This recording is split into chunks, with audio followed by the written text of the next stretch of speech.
Hello, and welcome back to Hobby News Daily Hot Corner. I'm Danny Black, as always, and I'm joined by Andy Broome. Andy, how are you? I'm great. How are you doing?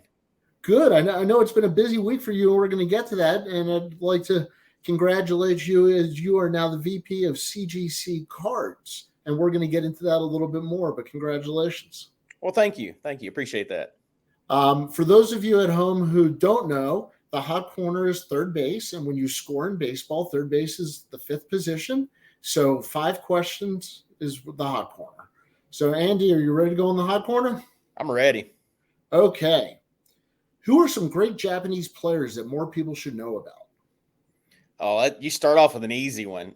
Well, everybody knows about Sadaharo, right? Yep. So that's a given. Uh, my personal favorite Japanese player wasn't actually Japanese, but it's Victor Starfin, the Okay. Russian pitcher from the did play pre-war, but also mostly post-war is where he's better known, where he has cards. Nagashima, I think that's another hero of Japanese baseball. So many of the vintage guys, pre and post war, I think is really worth a look. It's pretty amazing baseball at that time in that, set of circumstances, the war, even before the war, and then obviously post war. So I encourage anybody to look into some vintage Japanese baseball and just see the stats of some of these players. I talk about Victor Starfin. It's one of my focuses of collecting is Victor Starfin, but it's won 42 games in the season, Wow. the first 300 winner in Japanese baseball, the first non-Japanese elected to the Hall of Fame. So there's some but his story, it reads like a movie. So there's some really cool stories of Japanese players from that what I call pre-war and then post, up until the 50s during what I call occupational period. Very cool. And if you're watching at home, you can pause, rewind, and get those names and go look them up. And part of the reason I love cards, and I think a lot of us get into it, is that we love the history and the stories. So it's not surprising to me at all that there's a personal connection and a story behind your answer, because I think that is true on so many of our players. No doubt. Okay, here's one that might be easier or hard depending on your perspective. Favorite all-time card or sets, and you cannot say you're Wagner. All-time favorite sets. Okay. Or card. Or card. Or card. Okay. Wow. Okay. The E90-1 American Caramel Dots Miller with and without sunset. That's one of my favorite cards of all time. 1887 Kalamazoo Bats, the mysterious Gallagher card. It took me 30 years to find one, but I finally got it. That's probably my second favorite card. These are going to be obscure now, okay? So we're not. I didn't bring you on here to say 89 Upper Deck Griffey. If I had a top 10, I would say that one's on there because that was, I started collecting in the 80, 87, 88s when I got real hot and heavy. So I busted a lot of 89 Upper Deck packs. I was a dealer in the early 90s when that card was considered, the Honus Wagner of our generation. I remember doing shows at the local mall when I was set up, and I must have had 40 Griffies in my case, and I'm saying, well, Beckett says it's worth this, look at the magazine. It's got an up arrow, So I'll tell you a quick funny story about the 89 Upper Deck Griffey. So I was in school at the time. I think I was, I'm going to date myself. I think it was the 7th or 8th grade. But anyway, one of our friends, a guy ran in our circles. He worked at a local card shop, and it was a card and coin and stamp shop from the 70s, and it was really cool. But anyway, he would, we started seeing 89 Upper Deck showing up at school, raw cards, clearly, busting. We found out several cases. Starts finding cards in circulation at school that were missing names, right? And so then a Griffey shows up, a no-name Griffey. And so now what's going on?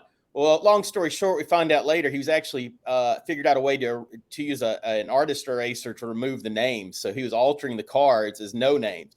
Now, keep in mind, like I said, this is 7th, 8th grade back in 1989. And, this kid was already working the angle and altering cards. And so, yeah, I always remember that. So I try to stay away from the topics that people have been interviewed about on other shows.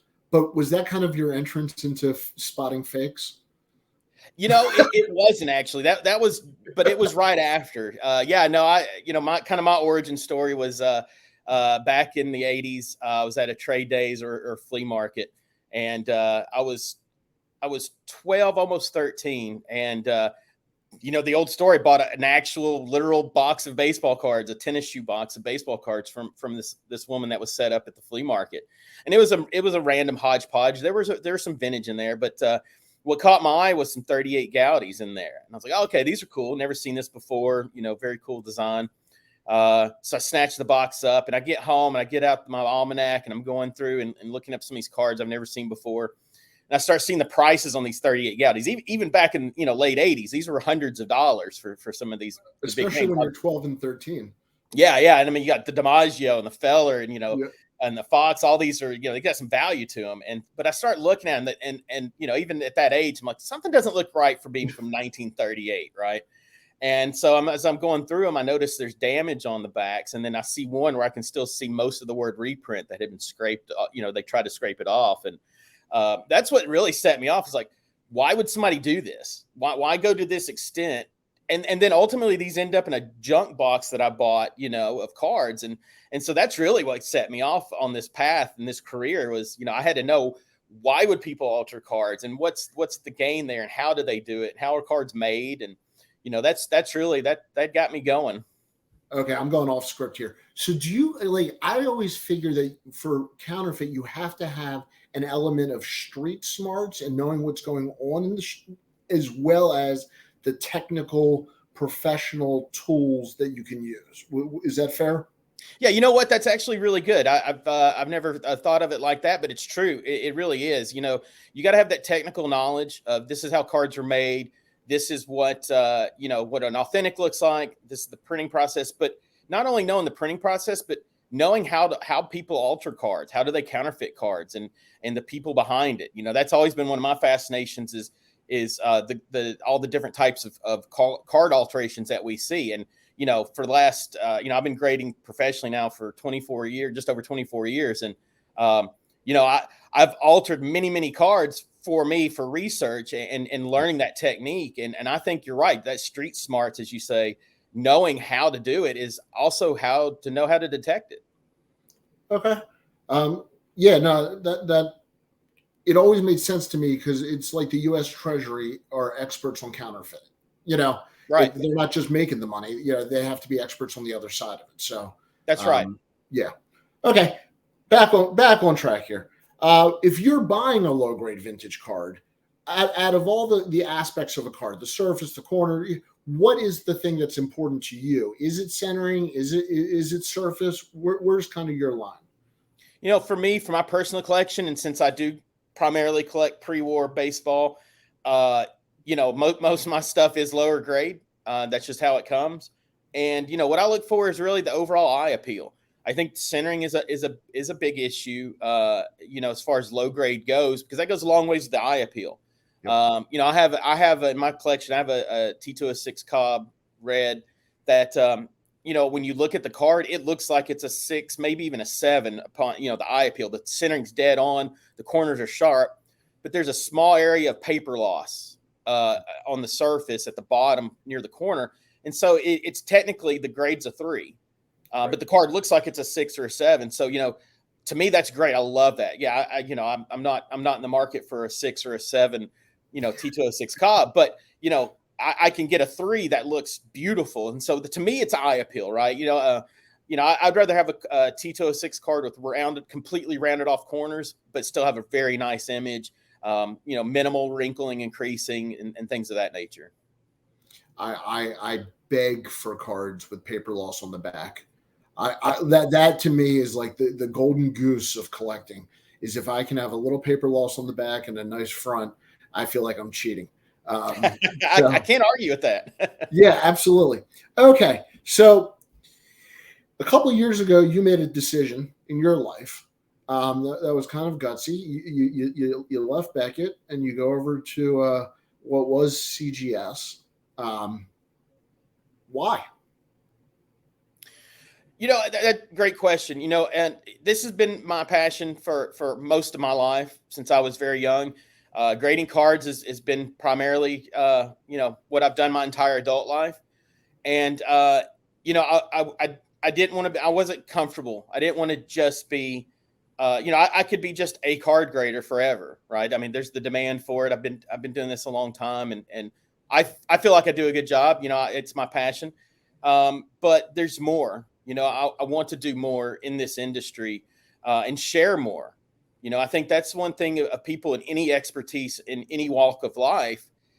And this is my opinion, but I feel like, when you spend your entire life learning something, learning a craft, and you're passionate about it, I think you're under an obligation to make sure you pass that information down to the next generation, right? And that's how I feel.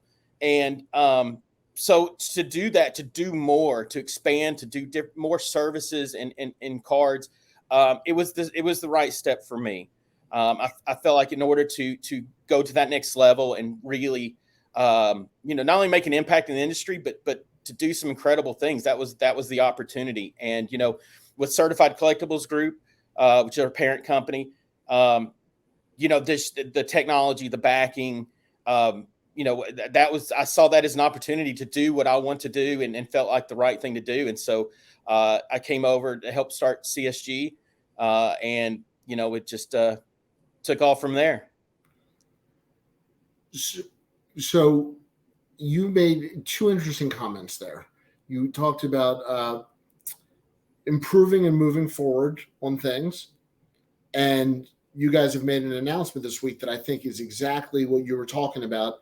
And I would assume that when you started at CSG, you had a list of kind of things that in a grading company that you would like. So now you sit as the vice president of the second largest grading company.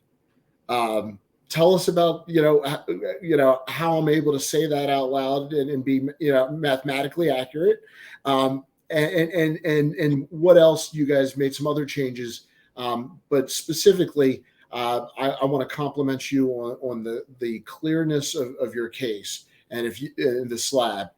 So if you could talk about the announcement and also what we can expect in the new slab, I think a lot of people would be interested. Absolutely. And you're right. You always have a plan, on something of this magnitude, and talking about back when I started with CSG and started forming that, you have a vision, you have to have that vision. And I've had that vision since day one. And, CGC trading cards started about a year before CSG actually came to fruition. And so they were already in place. And, part of that vision was in order to move forward and become, the largest grading service in the world for collectibles, some things have to change and adapt. And, one great thing about our company as a whole, all our different verticals, whether it's CGC Comics or NGC Coins, PMG Paper Money, and all of those, is, that we have the technology and the backing to always look forward, but also we want to listen to customers, because what's really cool about our entire company is we're all passionate collectors. A lot of people find it fascinating. A chairman of our company, he spent 6 to 8 hours a day in the grading room grading coins, not because he had to, but because that was his passion. He absolutely, and he's a world-renowned coin expert, but that's his passion. This guy does not have to spend any time in the grading room, anywhere around business. But I think that tells a lot about this company, and that's another reason why I'm here as well, is to be an organization full of passionate collectors that actually get the marketplace and get collecting. That's another cool thing, and so to continue to grow and expand and offer new services, we had to make some changes. And one of my big mantras is, I don't want hurdles in front of people to submit cards. This is a hobby. This is fun. And yes, I understand there's plenty of people that make their full-time living in this industry, and that is great. But there's also, the base of this community and the base of this hobby are collectors, right? And so you have to listen to collectors and hear what they're saying, and also the dealers and what they're saying. And if you have to go through hurdles to submit cards to us, that's a problem. And so, to solve that problem, that we had to make changes like what we announced, and we'll talk about in just a minute, but we have to streamline things. If you have, let's just say you have your Pokemon cards, and then you have your brand new, Bowman cards, and then you have your Garbage Pail Kid cards. That's 3 different submissions with us because we have different divisions, and Right. so it just doesn't make sense. So we looked at these things that we need to streamline for the customer to make it easy, but to make sense as well. And so, yesterday we announced that CGC trading cards and CSG sports cards have combined. We've merged into one, CGC cards. And really the big, not a lot really changes. We're still the same organization. We still have the separate teams of expertise grading their respected cards. But now you can take any type of card, regardless of what it is, put it in one box, use one submission form. It goes through the process seamlessly, and there's one fee, and on top of that, the membership was another one that then we'll talk about in just a minute. But the whole point of this is to streamline the experience for the customer, and we realigned the grading scale on the trading card side. For those that know about CSG and what we've done, we use the Gem Mint 10 scale, and trading cards was still on the 9.5 Gem Mint scale. And so again, another hurdle. So that's another thing we combined. Now we have the same scale. We're both Gem Mint 10.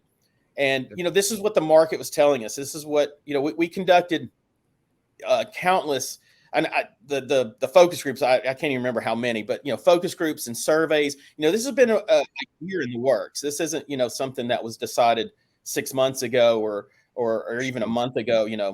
A lot of work has gone into this because we want the information. We want to make informed decisions. We want to hear from people. And like you said, your leadership is collectors and passionate people, which is important when you make decisions like this.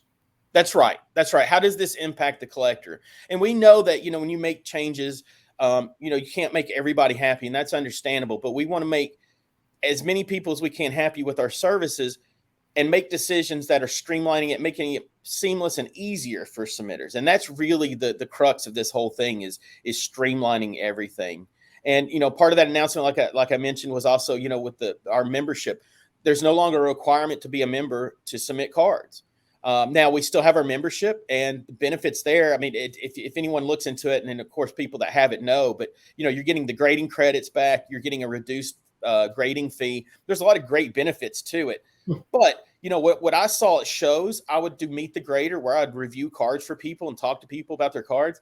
And one that sticks out in my mind, clear as day, was a young boy that was he was 8 or 9 years old. He was super excited about his Pokemon collection, had some great cards, and his dad was there, and we were looking at cards, and I was telling him what the grades would be, and super excited. I mean, and you can imagine, 8 or 9 year old, and you're telling him one of his favorite Charizards he just pulled is going to be a Gem Mint card, and so he's dancing, And then we go to set everything up. They don't grade cards. He just the boy's just a card collector, right? And so now he's getting into grading. He thinks it's cool, and we go, and for membership and everything, it was just cost prohibitive for them to do this one card. And so that really right there told me, it's like we got to do something about this. And so we did. So now you can submit at shows or send it into our headquarters. You don't have to have a membership. I will say that if you do have a membership, it is a reduced grading fee, and you get all that back in grading credit. So to me, it's a no-brainer. But we do have to be more accessible. That's the thing, is being accessible to everyone. Right. I have a 12-year-old son who collects Pokemon, so that story resonates with me. and the idea of that one card submission, that story, I can see my son at a show pulling a card. And so I'm glad to hear that situation, my son could reasonably get a card graded with you. That's right. But if he gets it graded, and let's say it's a 10, it's now going to be, what are now the options? Let's go from 9 to the 10 options. What has been redone in that space? Yeah, so then that's a great place to start. 9 and below, nothing changes. It's still 1 through 9 with half grades, and not a whole lot changes above that either. So for trading in sports cards, we have a 9. We have the 9.5, which is a Mint Plus, and then we have Gem Mint 10, and then we also have our Halo grade, which is a pristine 10. And so we also, as we showed yesterday, we have a special foil label just for the pristine 10. And so, that's the big change is now trading cards is with sports cards. We're both Gem Mint 10, and then we have that top grade of pristine above that. That's very cool. And I'm assuming now that we're getting to know each other, I can just call you and get my pristine 10. So Well, you can call me and I can get you set up to submit. Yes. Right, exactly. So I had mentioned earlier, I love the clear slab, the plastic, and if you could dork out just for a second on clarity levels. I know they actually have a scale of clarity, and you guys are I guess towards the clearer end. That's probably not the scientific term. Can you explain, first of all, why it's important? It seems obvious, but the importance of that to you guys, and then moving forward, is it going to be staying that same clear slab? Yeah, for sure. That was one of the things when I came on board is, I wanted the best slab in the industry that can be developed. And, I was very, very fortunate, almost feel like I was cheating that to have the legacy of the Certified Collectibles group behind me, especially NGC, who've been developing holders since 1987. So I was able to lean on them for their expertise and their advice of, what are my options? What can we go for? Where do we need to go with this? And that was it. That's what we determined is we want the most crystal clear holder we can possibly make, and yet also fill all the parameters for security and everything else. And so I feel like we achieved that. I was very satisfied with what our end result was, and which is what you see in the marketplace. It's paramount because just like making the label change, the focus is the card, right? The focus isn't the label. The focus isn't the holder. We don't want a fancy picture frame, holder and a billboard for a label. We just want to present the card and give the information. This is the grade. This is the technical information and the catalog information for the card. Let the card speak for itself. And so, yes. So, we developed this holder, and, that's one thing I definitely I feel very important getting the message out is that holder is not changing. That wasn't by accident. We made that holder with purpose to be that clear. And so that's not going to change. What will change is we're going to keep adding to that holder, meaning we're going to have new sizes. I mentioned yesterday in one of our announcements that, we have a tall boy holder coming soon. We're prototyping that. We're working on replacing the inner sleeve with a new type of insert. And so, that's another reason for this merger, to give us more opportunity to keep expanding. And I have notebooks full of lists of all the type of holders I want to do and all different things. And so that's that first step. But every holder we make will be with that same vision of having the clearest and best looking holder and most secure holder in the industry. And I would assume, as somebody who collects what you do in non-standard sizes, you get the importance for the niche collector. But one of the things is, you speak of niche collecting, and I don't know, if it's even a niche, is set collecting and registries, and people are into that. And you guys are making some improvements, some changes, some stuff. Can you touch on that a little bit? Yeah, absolutely. So, with our pop report and set registries for both trading cards and sports cards, one question I've been asked is, what about all my cards that I don't get relabeled? The old CSG cards, old CGC trading cards. And, again, it's about the collector. That's all legacy stuff. That's not going anywhere. That's in the pop reports. That's in the set registries because we stand behind them. It's like the U.S. Mint and the U.S. currency.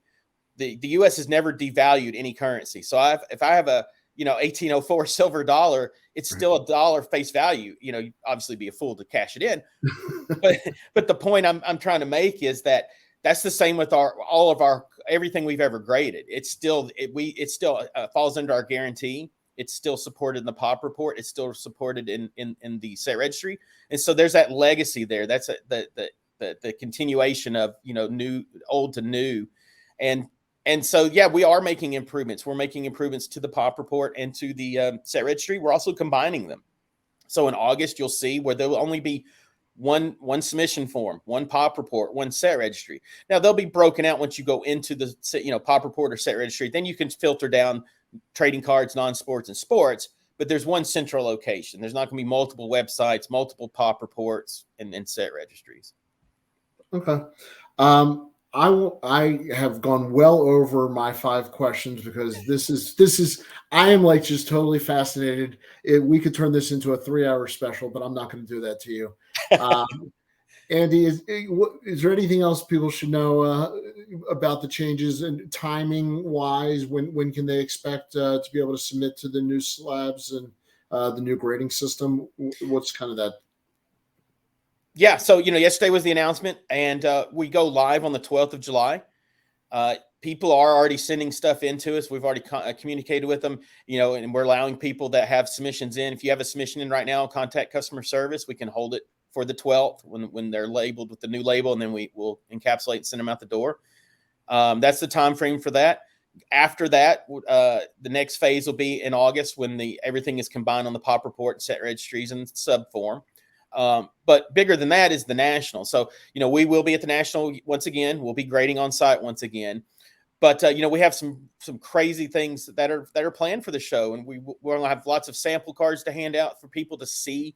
A lot of people haven't seen the holder in hand, maybe, and so regardless of the label or anything, just come by and see what the holder looks like, hold it and feel it, and see what's going on. Because when I say it's going to be a carnival at our booth, it literally is a carnival. We're going to have a midway set up, and I mean it's crazy.